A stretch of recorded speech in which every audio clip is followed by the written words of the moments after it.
आइए स्वाध्याय सत्र का शुभारंभ करते हैं। मोक्ष मार्गस्य नेतारं भेत्तारं कर्मभूभृतां ज्ञातारं विश्वतत्त्वानां वन्दे तद्गुणलब्धये।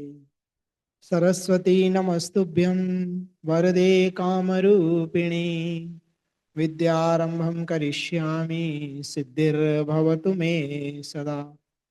अनंतानंद सिद्ध परमेष्ठी भगवान की जय। आदि ब्रह्मा आदिनाथ भगवान की जय।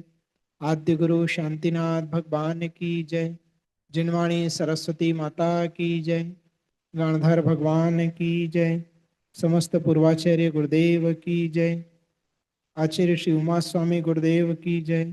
आचार्य श्री कुंथु सागर जी गुरुदेव की जय। आचार्य श्री कनक नंदी जी गुरुदेव की जय। आचार्य श्री गुप्ती नंदी जी गुरुदेव की जय। तत्वार्थ सूत्र ग्रंथ की जय। अंतिम सत्र में हमने शुक्ल ध्यान आदि के बारे नाम और उनकी विशेषता के बारे में चर्चा की थी। 4 प्रकार के शुक्ल ध्यान होते हैं: पृथकत्व वितर्क, एकत्व वितर्क, सूक्ष्म क्रिया प्रतिपाती और व्युपरत क्रिया निवृत्ति। अर्थ व्यंजन और योग की संक्रांति विचार कहलाता है।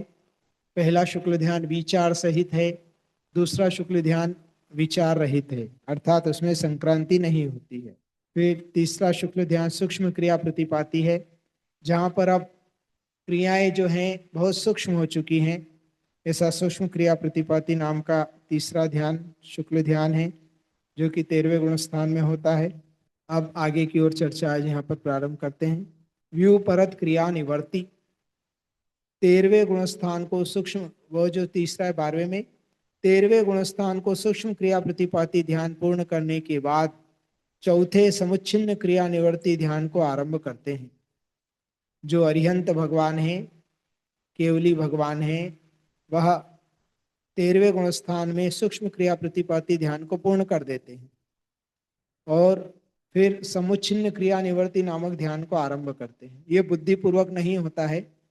इस ध्यान में प्राणापान के प्रचार रूप क्रिया का तथा सब प्रकार के काय योग, मचन योग और मनोयोग द्वारा होने वाली आत्म प्रदेश परिस्पंद रूप क्रिया का उच्छेद हो जाने से उसे समुच्छिन्न क्रिया निवर्ती अथवा व्युपरत क्रिया निवर्ती ध्यान कहते हैं। तो अब क्या हुआ? पहले तक तो अभी क्या है कि योग था, उन योग के द्वारा और श्वासोच्छ्वास के द्वारा आत्म प्रदेशों में हलन चलन हो रहा था, किंतु अब इतना सूक्ष्म हो गया है कि वह आत्म प्रदेशों में हलन चलन भी नहीं है। सब प्रकार का योग आदि सब योग निरोध हो चुका है, अब कुछ भी नहीं है।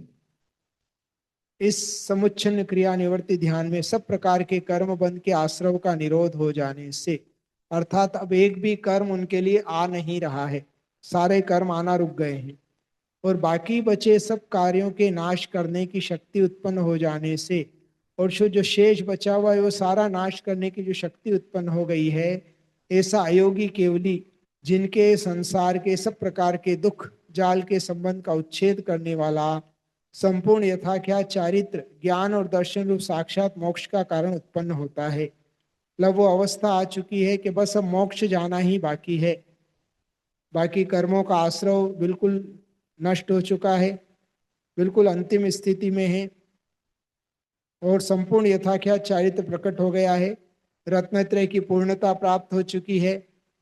ऐसे वह भगवान, वे अयोग केवली भगवान उस समय ध्यानातिशय रूप अग्नि के द्वारा सब प्रकार के मल कलंक बंधन को जलाकर और किट्ट धातु व पाषाण का नाश कर शुद्ध सोने के समान अपनी आत्मा को प्राप्त कर परिनिर्वाण को प्राप्त होते हैं। अर्थात अयोग केवली 14वें गुणस्थान में व्युपरत क्रिया निवर्ती नाम का ध्यान होता है। संपूर्ण यथाख्यात चारित्र जिनको प्रकट हो चुका है, अर्थात रत्नत्रय की पूर्णता हो चुकी है। अब सिर्फ जो कर्म शेष है वह निकल के और मोक्ष जाना बाकी है। कर्मों का आना रुक चुका है। जैसे सोना 16 ताव में पकाया जाता है, तो सब कुछ हो चुका है, सिर्फ अंतिम अग्नि दिखाना बाकी है और सोना शुद्ध हो जाएगा। उसी प्रकार से बस अंतिम ये ध्यान, जिसे ध्यान कहा गया है व्युपरत क्रिया निवर्ती, बस ये ध्यान बाकी है। बाकी शुद्ध सोने के समान ही वो हो चुके हैं। या ऐसा बोलें कि फैक्ट्री से माल सब कुछ निकल चुका है, पैकिंग भी हो चुकी है, सब कुछ है, बस एक सील मुहर लगाना बाकी है, टेस्टेड ओके टेस्टेड या पास जैसा रहता है ना फैक्ट्री से माल निकलने के बाद, बस उसी प्रकार से सब कुछ कंप्लीट है, सिर्फ मोक्ष जाना बाकी है। इस प्रकार ये दोनों प्रकार का तप नूतन कर्मों के निरोध का हेतु होने से संवर का कारण है, और प्राक्तन अर्थात सत्तागत कर्म रूपी रज के नाश करने का हेतु होने से निर्जरा का भी हेतु है। अतः तपसा निर्जरा च, इस सूत्र की पूरी व्याख्या यहाँ तक के सूत्रों में की गई। 9वें अध्याय संवर निर्जरा का कथन करने वाला है। इसके पहले सूत्र में संवर का लक्षण एवं दूसरे सूत्र में संवर के कारण एवं उनकी व्याख्या तथा तीसरे सूत्र में संवर सहित निर्जरा के हेतु कहे हैं, उसी की व्याख्या प्रहेत प्रभेद सहित यहाँ की है। कहने का तात्पर्य है कि पूरा 9वां अध्याय दूसरे एवं तीसरे सूत्र की व्याख्या करता है, अर्थात संवर और निर्जरा, आश्रव निरोध संवर और तपसा निर्जरा च, ये दोनों जो सूत्र चल रहे हैं, इन सूत्रों के माध्यम से पूरे अध्याय की व्याख्या की गई है। तो ये व्युपरत क्रिया निवृत्ति नाम का चौथा ध्यान 13वें गुण स्थान के बाद 14वें गुण स्थान में होता है। तीसरा शुक्ल ध्यान 13वें गुण स्थान में होता है, और बाकी 12वें गुण स्थान में दूसरा शुक्ल ध्यान होता है। 10वें के अंत में या 11वें में कहा जाए तो ये पहला शुक्ल ध्यान होता है, और कोई कोई आचार्य 8वें गुण स्थान से पहला शुक्ल ध्यान मानते हैं। तो यह चारों शुक्ल ध्यान के माध्यम से वह जीव जो है शुद्ध अवस्था को प्राप्त करके, और व्युपरत क्रिया निर्वर्ती नाम के अंतिम गुण स्थान में अंतिम समय में बस अ ई उ री उल री इन 5 ह्रस्व अक्षर के उच्चारण में जितना समय लगता है, इतने समय में वह मोक्ष को प्राप्त कर लेते हैं। मतलब इतना ही समय उस गुण स्थान का है, ऐसा कह दें तो भी अतिशयोक्ति नहीं है। सब कुछ होने के बाद मात्र व्युपरत क्रिया निवृत्ति, सारी क्रियाओं की निवृत्ति हो चुकी है। अब कोई परिस्पंदन नहीं है, कोई कर्मों का आना बाकी नहीं है, कुछ भी नहीं है।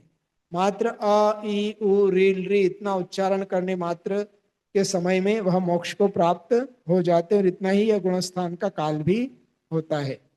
इस प्रकार से 4 शुक्ल ध्यान के द्वारा जीव उस मुक्त अवस्था को प्राप्त कर लेता है, और संवर और निर्जरा सगुप्ती समिति धर्मानुप्रेक्षा परिचय जय चारित्र्य, तो वह संवर जो है गुप्ती समिति धर्म अनुप्रेक्षा परिचय जय और चारित्र, इसके द्वारा वह प्रकट होता है।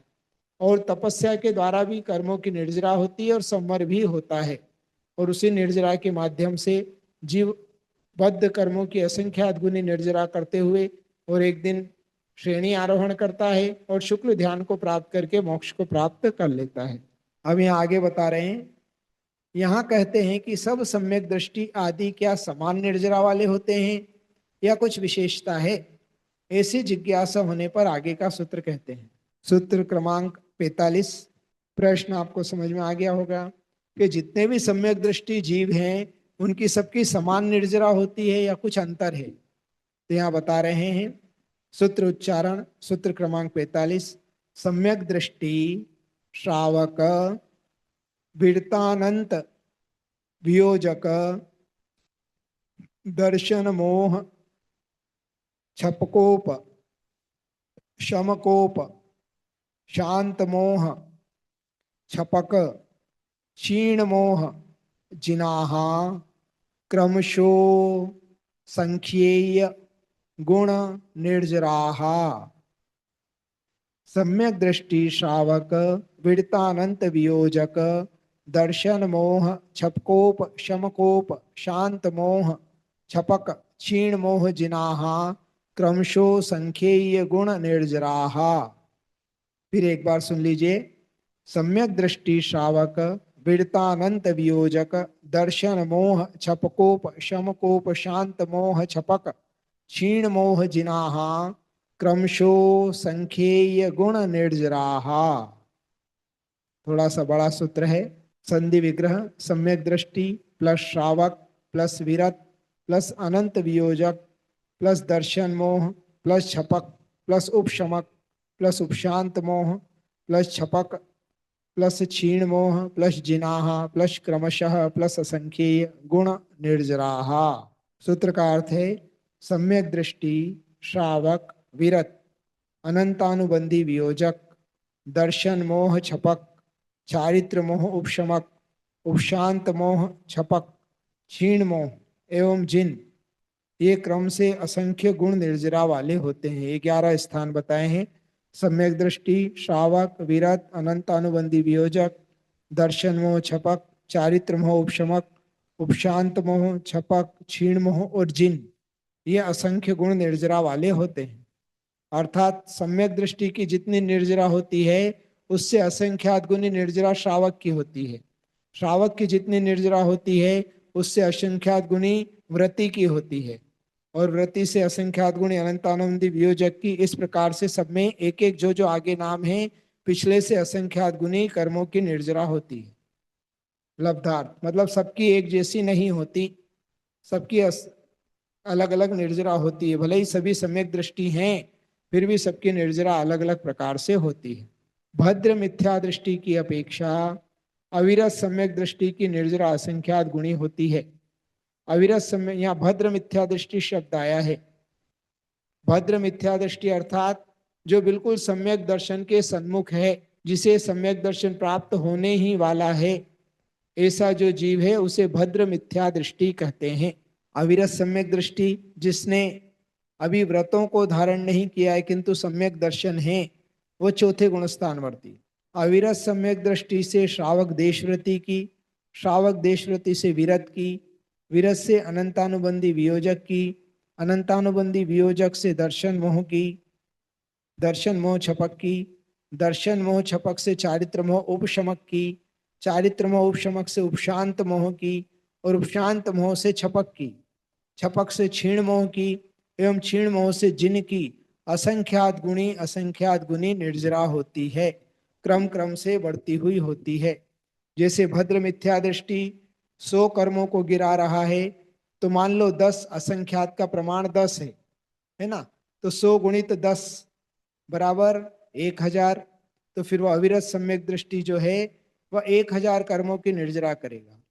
किंतु अब उससे अधिक श्रावक देशव्रति आएगा, तो सम्यक दृष्टि की जो 1000 है उसमें फिर गुणा कर दो 100 का, तो फिर उतनी आ जाएगी। ऐसे 100 का गुणा जिसके है उसमें आगे करते जाइए, ऐसे असंख्यात गुना अधिक, असंख्यात गुना अधिक कर्मों की निर्जरा होती है। विशेषार्थ, सम्यक दृष्टि आदि में 10 पद क्रम से असंख्य गुण निर्जरा वाले होते हैं। सम्यक दृष्टि जिसने 3 प्रकार की काल लब्धि आदि की सहायता मिली है और परिणामों की विशुद्धि द्वारा वृद्धि को प्राप्त हो रहा है, ऐसा भव्य पंचेंद्रीय संगी पर्याप्त जीव क्रम से अपूर्व करण आदि सोपान पंक्ति पर चढ़ता हुआ बहुतर कर्मों की निर्जरा करने वाला होता है। अर्थात काल लब्धि आदि की सहायता बोले और परिणामों की विशुद्धि के द्वारा जो करण करता है, अपूर्व करण, अनिवृत्तिकरण आदि जो करण कर रहा है, वह जो जीव है बहुतर कर्मों की निर्जरा करने वाला, मतलब अभी सम्यक दर्शन प्राप्त नहीं हुआ है किंतु सम्यक दर्शन के बिल्कुल अभिमुख है। वह सर्वप्रथम या प्रथम सम्यक की प्राप्ति के निमित्त मिलने पर सम्यक दृष्टि होता हुआ असंख्य गुण कर्म निर्जरा वाला होता है। श्रावक वही सम्यक दृष्टि चारित्र मोहनी कर्म के एक भेद, अप्रत्याख्यानावरण कर्म के क्षयोपशम निमित्तक परिणामों की प्राप्ति के समय विशुद्धि का प्रकर्ष होने से श्रावक होता हुआ अविरत सम्यक दृष्टि की अपेक्षा असंख्य ये गुण निर्जरा वाला होता है। अर्थात वही सम्यक दृष्टि से असंख्यात गुणी निर्जरा श्रावक की होती। विरत वही श्रावक प्रत्याख्यानावरण कर्म के क्षयोपशम निमित्तक परिणामों की विशुद्धि वश विरत संज्ञा को प्राप्त होता हुआ श्रावक की अपेक्षा असंख्य गुण निर्जरा वाला होता है। अनंतानुबंधी वियोजक वही विरत जब अनंतानुबंधी क्रोध, मान, माया और लोभ की भी संयोजना करता है, तब परिणामों की विशुद्धि के प्रकर्षवश उस विरत की अपेक्षा असंख्य गुण निर्जरा वाला होता है। अनंतानुबंधी कर्म मतलब क्रोध, मान, माया, लोभ का भी संयोजना करता है। अर्थात अनंतानुबंधी क्रोध का द्रव्य अनंतानुबंधी मान में, अनंतानुबंधी मान का द्रव्य माया में, और माया का द्रव्य लोभ में करता है। जब एक से दूसरे में यह द्रव्य परिवर्तित होता है तो कई गुना द्रव्य नष्ट हो जाता है, मतलब उसकी शक्तिहीन होती चली जाती है। या फिर ऐसे समझें कि लता, अस्थि, दारू और शेल ये 4 प्रकार के अनुभाग होते हैं अनंत अनुबंधी कर्मों के, पाप कर्मों के, है ना। शेल अर्थात पत्थर, अस्थि मतलब हड्डी, दारू मतलब लकड़ी, और लता मतलब बेल। बेल कितनी कोमल होती है ना, उससे कड़क लकड़ी होती है, उससे कड़क कठोर हड्डी होती है बोन, और हड्डी से कड़क जो है पत्थर होता है। तो ऐसे जो अनुभाग है, अनंतानुबंधी का अनुभाग सबसे पहले तो जो पत्थर रूप और हड्डी रूप था वह दारू और लता रूप हो जाता है। फिर बाद में भी वह और कम होता हुआ जो लता रूप था वह जो है मान में, माया में, लोभ में, इस प्रकार जो होता है उसको विष संयोजना कहते हैं, परिवर्तित हो जाता है। दर्शन मोह छपक वही अनंतानुबंधी वियोजक। दर्शन मोहनी त्रिक मिथ्यात्व, सम्यक मिथ्यात्व एवं सम्यक प्रकृति रूपी त्रण समूह को भस्मासात करता हुआ परिणामों की विशुद्धि के अतिशय वश दर्शन मोह छपक को संज्ञा प्राप्त होता हुआ, संज्ञा को प्राप्त होता हुआ पहले से असंख्य गुण निर्जरा वाला होता है। जो अनंतानुबंधी कर्म को अपना ढीला कर रहा था वही जब दर्शन मोहनी कर्म कि मिथ्यात, सम्यक मिथ्यात और सम्यक प्रकृति को नाश करने के लिए जो क्षय कर रहा है उनका, और क्षयिक सम्यक दृष्टि बनने वाला है, ऐसा जीव असंख्यात गुणी निर्जरा करता है। चारित्र मोह उपशमक दर्शन मोह छपक अर्थात क्षयिक सम्यक दृष्टि होकर श्रेणी पर आरोहण करने के सन्मुख होता हुआ तथा चारित्र मोहनी के उपशम करने के लिए प्रयत्न करता हुआ विशुद्धि के प्रकर्षवश उपशम संज्ञा को अनुभव करता हुआ पहले की अपेक्षा असंख्य गुण निर्जरा वाला होता है। मतलब जो क्षयिक सम्यक दृष्टि निर्जरा करता है उससे भी अधिक असंख्यात गुण निर्जरा जो उपशम श्रेणी चढ़ता है, उपशम श्रेणी जो जीव चढ़ता है वह क्षयिक सम्यक दृष्टि से भी असंख्यात गुनी अधिक कर्मों की निर्जरा करता है। उपशांत मोह पूर्वोक्त उपशमक ही समस्त चारित्र मोहनी कर्म के उपशम का निमित्त मिलने पर उपशांत मोह या उपशांत कषाय संज्ञा को प्राप्त होता हुआ पहले की अपेक्षा असंख्यात गुण निर्जरा वाला होता है। अर्थात 11वें गुण स्थान में जो श्रेणी आरोहण वाला जो असंख्यात गुणी कर्मों की निर्जरा करता है उससे अधिक अर्थात उससे असंख्यात गुणी कर्मों की निर्जरा ये चारित्र मोह उपशमक करता है, उपशांत मोह करता है, सॉरी। और उसके बाद छपक पूर्वोक्त उपशांत मोही चारित्र मोहनी की छपना के लिए सम्मुख होता हुआ तथा परिणामों की विशुद्धि से वृद्धि को प्राप्त होकर छपक संज्ञा को अनुभव करता हुआ पहले की अपेक्षा असंख्य गुण निर्जरा वाला होता है। मतलब जितनी उपशांत मोह गुणस्थान वाला कर्मों की निर्जरा करता है उससे ज्यादा 12वें गुणस्थान वाला जीव कर्मों की निर्जरा करता है, उसे छपक कहते हैं, छपक श्रेणी वाला। और क्षीण मोह मतलब 12वां गुण स्थान पूर्वोक्त छपक समस्त चारित्र मोहनी की छपना के कारणों को प्राप्त हुए परिणामों के अभिमुख होकर क्षीण कषाय मोह संज्ञा को प्राप्त करता हुआ पहले की अपेक्षा असंख्य गुण निर्जरा वाला होता है। तो आगे आगे के गुण स्थान मतलब चारित्र मोह उपशमक हो गया, श्रेणी आरोहण, और ये उपशांत मोह हो गया 11वां गुण स्थान। छपक श्रेणी चढ़ने वाला 11वें गुण स्थान से असंख्यात गुनी अधिक कर्मों की निर्जरा करता है, और जिसका मोह क्षीण हो चुका है ऐसा 12वें गुण स्थान वर्ती छपक से भी अधिक कर्मों की निर्जरा करता है। जिन पूर्वोक्त क्षीण मोही द्वितीय शुक्र ध्यान रूपी अग्नि के द्वारा घाती कर्म रूप समूह का नाश करके जिन संज्ञा को प्राप्त होता हुआ पहले की अपेक्षा असंख्य गुण निर्जरा वाला होता है। विशेष पूर्वोक्त 10 निर्जरा स्थानों में आगे आगे समय कम कम एवं कर्मों की निर्जरा अधिक अधिक होती है।